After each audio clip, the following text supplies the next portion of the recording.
ہمارے اسٹوڈیو میں تشریف رکھتے ہیں جناب امبیسڈر کرامت اللہ غوری صاحب، یہاں تشریف فرمائیں. سر السلام علیکم، کیسے ہیں آپ؟ وعلیکم السلام. اللہ کا شکر ہے عارفہ، تمہیں اور تمام سامعین اور ناظرین کو نئے سال مبارک ہو.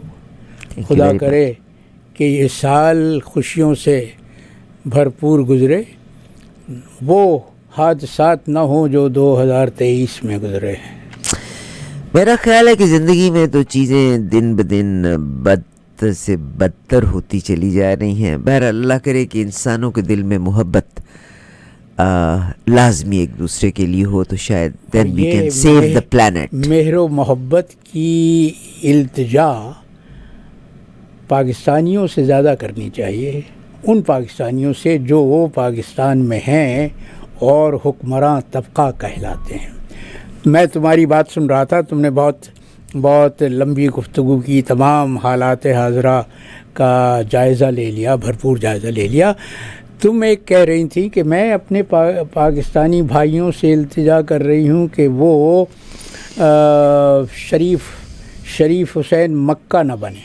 جی، تو پاکستانی قوم کے افراد تو شریف حسین آف مکہ نہیں بن رہے، وہ تو جو شریف حسین بنے ہوئے ہیں، اور آج سے نہیں، برسوں سے، برسہا برس سے، کئی دہائیوں سے، 7 دہائیوں سے جو اپنے ملک کی توقیر، اپنے ملک کی عزت نفس کا سودا کر رہے ہیں، وہ تو حکمراں طبقہ ہے. اور یہ جو میں مہر و محبت کے فقدان کی بات کر رہا ہوں، تو آج جو پاکستان میں ہو رہا ہے، تم جمشید دستی کے ساتھ جو ظلم ہوا ہے اس کا حوالہ دے رہی تھی. یہ جو فسطائیت ہمارے سیاسی کلچر میں در آئی ہے، گھس آئی ہے، یہ پہلے تو نہیں تھی. اس کی وجہ جاننے کی کوشش کی جائے تو وہ کوئی ایسی راز کی بات نہیں ہے کوئی اس کو سمجھنے کے لیے. یہ تو ہمارے سامنے کی بات ہے کہ یہ جو پاکستان کا جاگیرداری کلچر ہے، جو ہماری تہذیب ہے، جاگیرداری کلچر کی سب سے جو نمایاں بات ہے، جسے میں کہتا ہوں کہ سب سے بڑی خرابی ہے، وہ یہ کہ مخالف کو مخالف نہیں سمجھا جاتا، اسے دشمن گردانا جاتا ہے. اور دشمن سے نمٹنے کے لیے جاگیرداری کلچر میں 2 ہی حربے ہیں، یا تو اٹھوا دو یا مروا دو. نہیں، یا تو اس کو پیسے سے خرید لو، اگر وہ نہیں بکتا ہے تو پھر اس کو ختم کروا دو. اور اس کلچر کی ایک بہت بڑی قباحت یہ ہے، سب سے بڑی خرابی یہ ہے کہ یہ اپنے مخالف کو ذلیل کرنا چاہتے ہیں. یہ جو کچھ بھی ہو رہا ہے پاکستان میں اس وقت، جمشید دستی کی بیگم کے ساتھ ہوا، اس کے اپنے ساتھ ہوا، اس کے ناموس کے پر حملہ کیا گیا. پی ٹی آئی کے کتنے ہی اراکین ہیں جن کے خاندانوں کو، جن کی خواتین کو بے عزت کیا گیا، ان کو رسوا کیا گیا. یہ تو کہاں سے آیا ہے؟ یہ کوئی بیرون ملک سے تو یہ کلچر نہیں گیا، یہ تو تمہاری زمین کی پیداوار ہے، لوگوں کو بے عزت کرنا. اب جو بلوچستان کے جو خواتین اسلام آباد آئی ہیں، وفاق کا دارالحکومت ہے اسلام آباد، اس میں کسی صوبے کو الزام نہیں دیا جا سکتا. ان خواتین کو جس طرح سے بے عزت کیا گیا ہے، ان پر اسلام آباد کی سردی میں ان پر ٹھنڈے پانی کی توپیں، ٹھنڈا بھی تھا اور بدبودار بھی تھا، ان کو بدبودار بھی تھا. تو اس سے تو یہ پیغام دینا چاہتے تھے کہ یہ جو کلچر جس کو ہم پروموٹ کر رہے ہیں وہ کتنا تعفن آمیز ہے، وہ کتنا بدبودار ہے. سر، آپ میرے لیے بہت قابل احترام جگہ پہ ہیں، اور جس جگہ پہ میں بیٹھی ہوئی ہوں میری ذمہ داریاں ہیں کچھ. ایک تو میں یہ کہنا چاہتی ہوں کہ اس میں آپ صرف ظاہر ہے پیسہ منی ٹاکس مغرب میں اس کو ہم اس اینگل سے کہتے ہیں، مگر ووٹ کون ڈالتا ہے؟ آپ کے عام عوام ووٹ ڈالتی ہے، کس کے اوپر؟ ایک بریانی کے اوپر؟ ووٹ ڈالنے والا کون ہے؟ ووٹ تو دینے کے ووٹ سے پہلے جو حرکتیں ہو رہی ہیں، نہیں میں آج تک کی بات دیکھیں وہ تو ہم نفرت بڑھانے کے لیے تو ہم کہہ رہے ہیں آج سے بالکل جو آج ہو رہا ہے غلط ہو رہا ہے، بالکل غلط ہو رہا ہے، اس کے علاوہ مگر ووٹ ڈالنے کے لیے کون جاتا ہے؟ نہیں ووٹ ڈالنے کی بات کا عمل بعد میں آتا ہے. پہلے یہ ہے جمہوری معاشرے کا سب سے بڑا تقاضا یہ ہے کہ تمام سیاسی جماعتوں کو یکساں سہولتیں دی جائیں. ٹھیک، اچھا اگلی بات لیول پلینگ فیلڈ دی جائے. آج پاکستان کے ہو یہ رہا ہے، سن لو نا، ہو یہ رہا ہے کہ پی ٹی آئی کے اراکین کے کاغذات مسترد کیے جا رہے ہیں، بیہودہ باتوں کو جواز بنا کر ان کو مسترد کیا جا رہا ہے. تو یہ تو عوام، اس سے پہلے کہ عوام پولنگ بوتھ پر جائیں اور اپنا حق رائے دہی استعمال کریں، اپنے ووٹ کی طاقت کو استعمال کریں، ان کو تو اس حق سے محروم کیا جا رہا ہے کہ وہ اگر پی ٹی آئی کے حق میں ووٹ دینا چاہتے ہیں تو ان کو اس حق سے محروم کیا جا رہا ہے. ٹھیک سر، مگر سر آج سے 30-35 سال پیچھے چلے جائیں، ایک بات تو میں یہ کرنا چاہتی ہوں کہ 30-35 سال پیچھے بھی اگر آپ چلے جائیں تو عوام نے ہی ووٹ دیے. ایک اور چیز بائی دا وے میں یہاں بتانا چاہتی ہوں، 770 پہ ایک نیا پروگرام شروع ہو رہا ہے اور وہ ہے حقیقت یا فسانہ. ہم میں سے عوام کی غلطی ہے، آپ پاکستان کی اشرافیہ کو بلیم کرتے ہیں. نارتھ امریکہ میں ہم بیٹھے ہوئے ہیں، انور اقبال صاحب ڈان کے بہت بڑے اچھے کورسپونڈنٹ ہیں، وہ شروع کر رہے ہیں یہ programme. Is a journalist and وہ کہتے ہیں کہ جب چیف آف آرمی اسٹاف یہاں پہ آئے ہوئے تھے اس میٹنگ میں، because he was invited there, correspondent ہیں وہاں پہ موجود تھے، باہر جو خبریں نکلیں تو وہ ٹوٹل فیبریکیٹڈ نیوز تھی. ہم میں سے بعض لوگ اپنے آپ کو یا قوم کو نقصان دینے کے بعد خبروں کو غلط، اور اینڈ آئی وش کرامت بھائی کہ میری سیٹ کے اوپر آپ آئیں اور 7 دن کے لیے آپ اپنا فون نمبر دیتے چلے جائیں. Living in north America, Canada میں آپ سینکڑوں ایسے لوگوں کو ملیں گے جو یہ فستائیت ہے اس کو نہیں نوٹ کر رہے. دے سے کہ عمران خان غائب ہے تو غائب ہے. دے ڈونٹ ریئلائز کہ اگر یہ غلط ہے. اور میں صرف ان کو یہ کہتی ہوں، میں خدا گواہ ہے کہ میرا کوئی عمران خان کو میں سپورٹ نہیں کرتی. Any body who is good, مجھے اس کی جو بات اچھی لگتی ہے، اس نے اس ملک میں ہسپتال بھی بنایا، اس میں تدریس گاہیں بھی بنائی. اس نے ابھی آپ کراچی میں آپ دیکھیے گا جس کا کینسر، یہ تو جس کو کینسر ہوا اس سے پوچھیں نا کہ جو کینسر ہاسپٹل ہے کراچی کا، اس کے لیے فنڈ ریزنگ رکوا دی ہے. خدا کے نیک بندو، جن کو کینسر ہوا ہے ان سے پوچھو، they need somebody to treat. تو میں عوام کو بھی سر ذمہ داری جاتی ضرور ہے، مگر اس میں جو آپ کے اعلیٰ اقتدار کے لوگ ہیں انہوں نے عوام کو بے شعور رکھا، تعلیم نہیں حاصل کرنے دی، اور وہ بعض اوقات they sell them self very cheap. قصور عوام کا نہیں ہے. اچھا، قصور عوام کا نہیں ہے، اس اشرافیہ کا ہے. اور اس اشرافیہ میں سیاستداں بھی آتے ہیں، اس میں بیوروکریٹس بھی آتے ہیں، اس میں جرنیل بھی آتے ہیں. تم جرنیلوں کا نام نہ لو تو نہیں سر. دیکھیں میں نے آپ کو، اگر آپ کو میری بات پہ یقین نہیں نا، میرے لیے لوگوں نے باہر نکل کے کہا کہ عارفہ کو فوج نے چپ کرا دیا. خدا گواہ ہے مجھے کسی نے نہیں چپ کرایا. میں بالکل اس کو تسلیم کرتا ہوں، لیکن میں یہ کہتا ہوں کہ من جملہ پاکستان کی اشرافیہ، تو وہ جرنیل جو اگر 2 خراب ہیں تو وہ بھی اسی قوم میں سے ہی پیدا ہوئے نا. اتنے بیوروکریٹس آپ کے کرپٹ ہیں. ارے بھائی، تو جب تو برائی کی جڑ تو تلاش کرو نا، کہ یہ پاکستان میں جو حالات سنبھلتے نہیں. اچھا، اب آپ مجھے یہ بتائیے گا کہ الیکشن، ڈو یو تھنک آپ کو نظر آ رہے ہیں 8 فروری کو الیکشن؟ نہیں، الیکشن اگر ہو بھی جائیں، مجھے اس سے بحث نہیں ہے کہ الیکشن ہوتے ہیں یا نہیں ہوتے. مجھے جو بحث ہے وہ اس بات سے ہے کہ الیکشن کس ماحول میں کروائے جاتے ہیں اور وہ عوام کے حق رائے دہی کے ساتھ کیا سلوک کیا جاتا ہے. ہماری تو یہ روایت ہے کہ عوام کے ووٹ چرائے جاتے ہیں، ان کو بدل دیا جاتا ہے، گنتی کے عمل میں دھاندلیاں ہوتی ہیں. وہ تو امریکہ میں بھی ہوا تھا. نہیں وہ تو ٹرمپ نے الزام لگایا نو بش کے زمانے میں. کیا نام تھا دوسرے کینڈیڈیٹ کا جس کی ووٹنگ ہوئی تھی؟ وہ بندہ تو پھر پالیٹکس میں نہیں وہ تو وائس پریزیڈنٹ تھا جو امریکہ کا، جو بل کلنٹن کا وائس پریزیڈنٹ تھا. وہ فیصلہ نہیں، وہ ووٹنگ میں دھاندلی نہیں ہوئی تھی.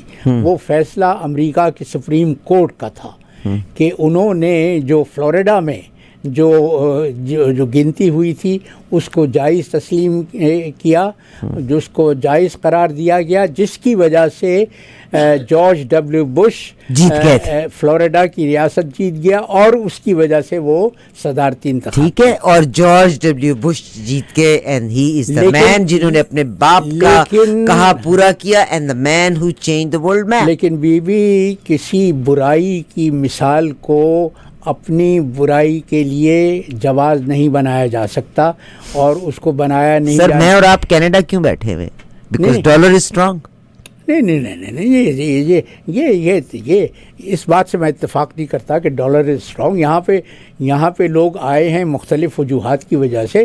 مجھ جیسا شخص تو میں تو ڈالر کے لیے نہیں آیا. میں کیوں آیا یہاں پر؟ میں اس لیے آیا کہ میں پاکستان کے اس کلچر سے، میں اس کلچر میں سانس نہیں لے سکتا تھا. جو اور اس کلچر کے شاخسانے، اس کے مظاہر تم اپنی آنکھوں کے سامنے دیکھ رہی ہو. چلیے اب میں پاکستان کو کرنے کی بجائے ہم انالیسز آپ مجھے بتائیے گا کہ الیکشن کی جو صورتحال ہے آپ کو کیا نظر آ رہی ہے؟ پیپلز پارٹی کو آپ کہاں دیکھتے ہیں؟ ڈو یو تھنک کہ پیپلز پارٹی تھوڑی خائف نہیں ہوگی اگر لیول پلینگ فیلڈ نہیں ملتا تو؟ نہیں، پیپلز پارٹی کو تو لیول پلینگ فیلڈ مل رہا ہے. وہ جو ملک کے اصل مالک و مختار ہیں وہ فیصلہ کر چکے ہیں کہ سندھ کا صوبہ انہوں نے آصف علی زرداری کو بخش دیا ہے. اچھا. ہاں، اور ان انتخابات کا نتیجہ بھی تم دیکھ لو گی. انتخابات ہوتے ہیں یا نہیں ہوتے، اگر ہوتے ہیں تو ان میں سندھ میں وسیع پیمانے پر دھاندلی کی جائے گی اور پیپلز پارٹی کو برسر اقتدار رکھا جائے گا. تو پیپلز پارٹی ہیپی ہے کہ بس سندھ کے اوپر حکومت کرے؟ اس لیے وہ بھاگتے بھوت کی لنگوٹی صحیح. وہ پیپلز پارٹی کو معلوم ہے کہ اب اس کو پنجاب میں کوئی گنجائش نہیں ہے، اس کے لیے صوبہ Balochistan. What do you say about MQM؟ MQM نے تو مہاجروں کو، میں مہاجر ہوں بی اور مجھے شرم آتی ہے MQM کے. حالانکہ میں پنجاب سے ہوں، مہاجر تو ہم بھی ہیں. دیکھتے ہوئے میرے ابا جی بھی امرتسر سے. مہاجر تو وہ کراچی والے، سندھ کے جو اردو بولنے والے ہیں مجھ جیسے، وہ مہاجر کہلاتے ہیں. نہیں مگر ہم کیوں نہیں کہلاتے؟ ہمارے بھی پیرنٹس مہاجر تو تم بھی ہو، لیکن MQM جن کی نمائندگی کرتی ہے وہ کراچی اور سندھ کے شہری علاقوں کے اردو بولنے والے ہیں. ان کی نمائندگی کا نعرہ لگا کر وہ معرض وجود میں آئے تھے، بلکہ ان کو معرض وجود میں لایا گیا تھا. لیکن وہ MQM کے بنانے والے تو ISI تھی. اس نے مگر ISI نے at the end of the day جناب الطاف حسین کے ساتھ تو وہ تو بیچارے واپس بھی نہیں جا سکتے، اس لیے کہ وہ ISI تو ہر اس لیڈر کو برداشت نہیں کر سکتی نا جو اس کے سامنے بولنے کی جرت کرے. عمران خان کو جو سزا مل رہی ہے وہ بھی تو اسی کی مل رہی ہے نا. الطاف حسین کو بھی اس کی سزا ملی، اور وہ انہوں نے جب آنکھیں دکھانے کی کوشش کی تو ان کو غدار وطن کہہ کے اور ایسے حالات پیدا کیے گئے. لیکن خیر، مجھے تو MQM سے شکایت ہے، انہوں نے مہاجرین کی نوجوان نسلوں کو تباہ کر دیا. ہماری طاقت تھی قلم. ہم اپنے پڑھے لکھے لوگ تھے، ہم اپنے قلم کی طاقت سے اپنے آپ کو منواتے تھے، اپنا معاشرے میں اپنا مقام پیدا کرتے تھے. MQM نے یہ کیا کہ مہاجر نوجوانوں کے ہاتھ سے قلم لے کے ان کے ہاتھ میں کلاشن کوف تھما دی اور کہا کہ یہ وسیلہ ہے تمہارے لیے، خود بھی کھاؤ، خود بھی کماؤ، ہمیں بھی کھلاؤ، ہمیں بھی. تو وہاں سے مہاجر قوم، اگر اس کو قوم تو پاکستان میں نہیں مانا جاتا، لیکن مہاجر قوم پٹری سے اتر گئی اور آج تک پٹری سے اتر گئی ہے. اب جو انہوں نے کیا ہے، اب جو موجودہ قیادت ہے، مجھے تو شرم آتی ہے ان کا نام لیتے ہوئے بھی، لیکن وہ تھالی کے بینگن بن گئے ہیں. کبھی نواز لیگ کے ساتھ ہو جاتے ہیں، کبھی پیپلز پارٹی مگر کے ساتھ سیٹل نہیں ہو پایا، نواز شریف کے ساتھ سیٹل نہیں ہو پایا. تو شہباز شریف کے ساتھ تازہ ترین واردات تو یہ ہے کہ انہوں نے شہباز شریف کے ساتھ سمجھوتا کر لیا ہے. پیپلز پارٹی سے وہ مایوس ہوئے. اصل میں تو یہ مگر میرا خیال ہے ایک سیٹ پہ اختلاف رہ گیا، جو بھی فائنلائز نہیں ہو پایا. میں تو اس الیکشن میں میرے لیے دلچسپی کی سب سے بڑی جو چیز ہے وہ یہ ہے کہ کراچی کے مہاجر کس طرح سے ووٹ دیتے ہیں. وہ اگر اب بھی MQM ان تھالی کے بینگنوں پر اعتبار کرتے ہیں تو میں کہتا ہوں کہ وہ ذہن سے بالکل ہی خالی ہو چکے ہیں، معاف ہو چکے ہیں. اس لیے کہ جس طرح سے MQM کی قیادت نے اچھا میرا ایک سوال یہ تھا، میاں نواز شریف صاحب جب تشریف لائے تھے تو بڑا ایک تھا روب دبدبا تھا کہ پتہ نہیں کیا ہو جائے گا، مگر آپ دیکھیے ان کے اب کوئی جلسے ہو نہیں رہے. کہاں لائے تھے بی وہ تو تشریف ان کی لائی گئی تھی مگر نہیں اب وہ بالکل نہ کوئی وہ جلسہ کر رہے ہیں، وہ صرف انڈور میٹنگز کر رہے ہیں، وہ جو پبلک اپیرنسز تھی وہ نہیں ہو پا رہی. اس پہ کیا فرمائیں گے؟ اسی لیے یہ میں سوال یہ کرتا ہوں کہ اس موقع پر جب سہولت کاروں نے، جب جرنیلوں نے یہ طے کر لیا تھا کہ اب انہیں پھر سے اس شخص کو پاکستان کی سیاسی قیادت سونپنی ہے جو 3 بار ناکام ہو چکا ہے، اور میں کہتا ہوں ذاتی طور پر کہ پاکستان کی سیاست پر جو سب سے بڑے بدنما داغ ہیں وہ یہ کہ ایک تو آصف علی زرداری جیسا مہا کرپٹ انسان پاکستان کا صدر مملکت بنا، اور نواز شریف جیسا عقل سے بے بہرا انسان 3 بار پاکستان کا وزیر. جن لوگوں کے لیڈر ہیں وہ تو اس سے بہت محبت کرتے ہیں. یہی تو ماتم ہے. وہ مولانا روم کا ایک قول مجھے یاد آتا ہے، ان سے کسی نے سوال کیا تھا، اور مولانا روم وہ تھے جن کو حکیم الامت علامہ اقبال نے اپنا مرشد مانا ہے، اور مولانا روم کے مزار کے احاطے میں قونیہ میں جمال صاحب اقبال کی قبر بنی ہوئی ہے. اقبال کی قبر وہاں پہ بنی ہوئی ہے، مانوی قبر ہے، اس لیے کہ اقبال نے مولانا روم کو اپنا مرشد مانا تھا. مولانا روم کا قول یہ ہے کہ کسی نے ان سے سوال کیا تھا کہ کسی قوم کی موت کس وقت واقع ہوتی ہے.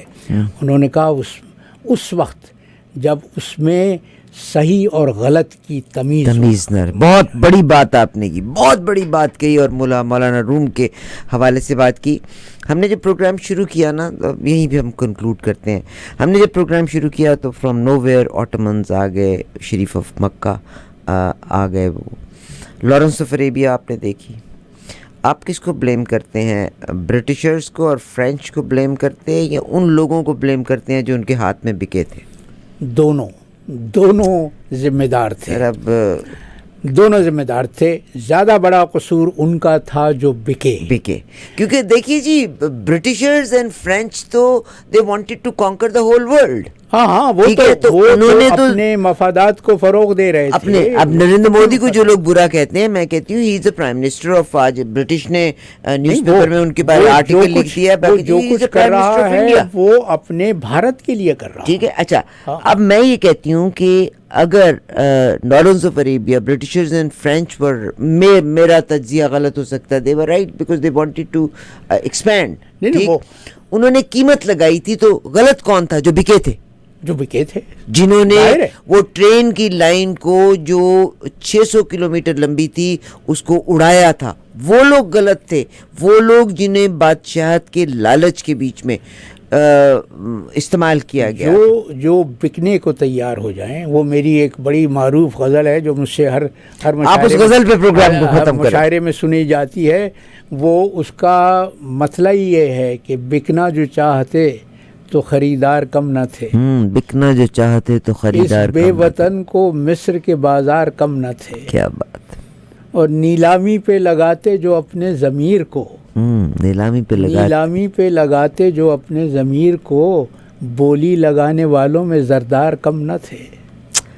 بہت شکریہ جناب کرامت اللہ غوری صاحب سے بات کی. انفارچونیٹلی کیونکہ میں جب فیس کرتی ہوں تو میرے لیے میرے تمام لسنرز امپورٹنٹ ہیں. There are so many who they have their own vision. Peoples Party کے ساتھ ہیں. مجھے ایک دفعہ مجھے یاد ہے شجاعت حسین صاحب کے بارے میں میں نے کوئی لفظ کہا تھا. That was a lesson for me. تو مجھے ایک بھائی نے کال کر کے کہا کہ I am from Gujarat and I always voted for جناب شجاعت حسین صاحب. تو آپ پلیز اگر ان کا ذکر کیا کریں تو احترام سے ذکر کیا کریں. بالکل وی آر دا پریزنٹرز. شجاعت صاحب کا تو جو میں نے نقشہ اپنی کتاب میں بیان کیا ہے وہ آپ اپنی کتاب بتائیں, لوگ اس کتاب کو پڑھیں. وہ تو میری بار شناسائی, بہت خوبصورت کتاب. اس کا 5واں ایڈیشن اب آنے والا ہے اور وہ ترمیم شدہ ایڈیشن ہے. اس لیے کہ پچھلی کتاب میں نے عمران کا خاکہ نہیں لکھا تھا. ایڈٹ فیچر اب میں نے عمران کے خاکے کا اضافہ کیا ہے اور ایک اور باب کا اضافہ کیا ہے کہ مجھے اس ترمیم شدہ ایڈیشن لانے کی اس وقت ضرورت کیوں محسوس ہوئی. بار شناسائی جناب کرامت اللہ غوری صاحب ضرور پڑھیے گا. سر آپ کا بہت شکریہ. میرا خیال ہے ٹائم گزرتے پتہ بھی نہیں چلتا اور 25 منٹ گزر گئے. وقت تو گزر جاتا ہے. دیکھو سال گزر گیا. آئی نو. لوگ خوشیاں مناتے ہیں. آج آپ اپنا قطع بیان کر دیجیے. لوگ خوشیاں مناتے نہیں. میں نے نئے سال کے لیے آج ہی تازہ غزل کہی ہے. ارشاد. تو وہ میں اس کے چند اشعار سنا دیتا ہوں. جی.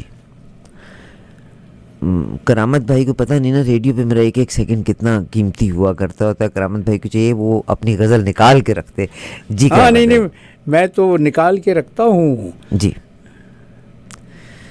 کہاں چلی گئی. پروگرام میں اسپانسرز کا بہت شکریہ. میں QTL کا ذکر کرنا چاہتی ہوں. اگر آپ اپنے ٹرک چلاتے ہیں تو آپ واپسی پہ آن دا وے سروس لینے کے لیے QTL سے رابطہ کیجیے. سنو اس غزل کے چند اشعار سن لو. کہنے کو زندگی یوں عناصر کا کھیل ہے. کہنے کو زندگی یوں عناصر کا کھیل ہے. وہ کہا نا کسی نے کہ زندگی کیا ہے عناصر میں ظہور ترتیب. یا موت کیا ہے انہی اجزاء کا پریشان ہونا. تو کہنے کو زندگی یوں عناصر کا کھیل ہے. سوچو مگر تو صرف محبت کا میل ہے. بہت خوب. اور خوشحال میرے شہر میں رہتے ہیں بے ضمیر. جمال صاحب سنیے. خوشحال میرے شہر میں رہتے ہیں بے ضمیر. ان کے گھروں میں زر کی بہت ریل پیل ہے.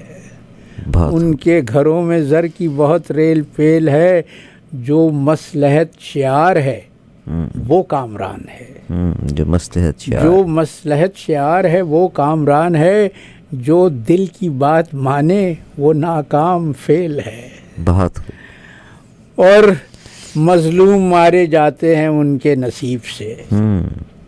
یہ میں نے شیوخ عرب کے لیے کہا ہے. مظلوم مارے جاتے ہیں ان کے نصیب سے. پر شیخ کو عزیز یا دولت یا تیل ہے. بہت خوب. بہت خوب جناب. اور غالب کا ہم نوا ہوں طرفدار ان کا ہوں. غالب کا ہم نوا ہوں طرفدار ان کا ہوں. بازیچہ ہے یہ دنیا یہ بچوں کا کھیل ہے. بازیچہ اتفال ہے دنیا میرے آگے. ہوتا ہے شب و روز یہ تماشا میرے آگے. اب دنگ ہے کرامت دوراں وہ کیا کہے. اب دنگ ہے کرامت دوراں وہ کیا کہے. یہ میرا دیس شعبدے بازوں کا کھیل ہے. بہت شکریہ. مجھے لگتا ہے پوری کی پوری دنیا شعبدے بازوں کا ہے. بس صرف ہمیں اپنے حلقے سے نکلنا ہوگا. ہمارا دیس خاص طور پہ. بہت شکریہ.